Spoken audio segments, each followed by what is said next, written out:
Earlier in this course, we learned how to create and modify database tables, columns, and constraints.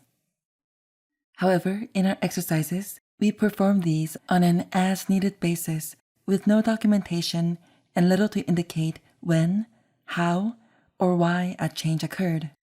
As you can imagine, this is problematic for collaboration across large teams working on complex databases, and it also makes the changes hard to undo if needed. These problems are addressed with database migrations. There are two main types of migrations. The first is known as a schema migration and involves modifying the structure and properties of database tables, columns, and constraints. Examples include creating or deleting a table, adding or removing a column, changing the data type of a column, or renaming a column. Any change you would make to an entity relationship diagram would also fall under this category. Again, these changes relate to the structure of the database. The second type of migration is known as a data migration, and this involves transforming existing data values into a new format. This might be performed for any number of reasons, including new business requirements, or in order to achieve compatibility with other applications, services, or databases. For example, we could perform a migration to capitalize all the values in a state name column. Or we could reformat phone number values by stripping out any non-numeric characters.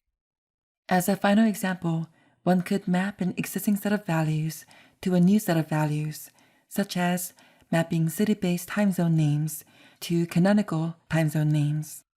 Note the mapping in this case is not one-to-one. Multiple city names can map to the same values. In all of these data migration examples, we don't change anything about the structure of the database table, only the data values themselves.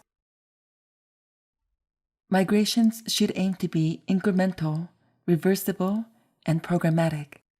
In other words, we want each change to be minimal.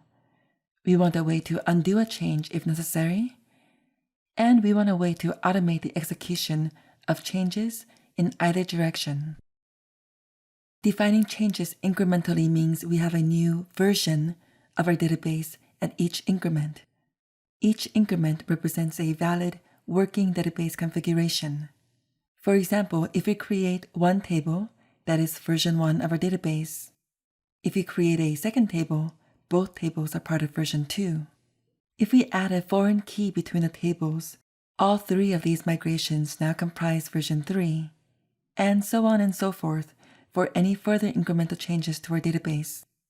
These changes are stored sequentially to ensure that they are applied in order. For example, in this case, we can't apply change 1 and then change 3. That would result in an invalid database configuration since the second table would be missing. If you are familiar with the version control system known as Git, many of the concepts here will sound familiar. Git provides a way of tracking any file changes such that one can time travel through a file's history. The same idea applies to migrations with respect to versions of a database structure. Reversed database migrations are known as rollbacks. Rollbacks essentially undo migrations in the reverse order in which they were applied. For example, in our schema migrations example, in order to undo the third migration in which we created a foreign key, we would write a query to drop the foreign key. To further undo the second migration, we would drop the second table. These rollbacks must also maintain a valid database configuration at each increment. It's important to note that not every type of migration is easily reversible. In some cases, a database backup may be useful for restoring previous data or validating that a rollback achieved the desired result. A database backup is a snapshot of everything in a database at the point in time for which the backup is run. This includes the structure of the database as well as the data itself. In the next lesson, we'll discuss migration rollbacks in more detail.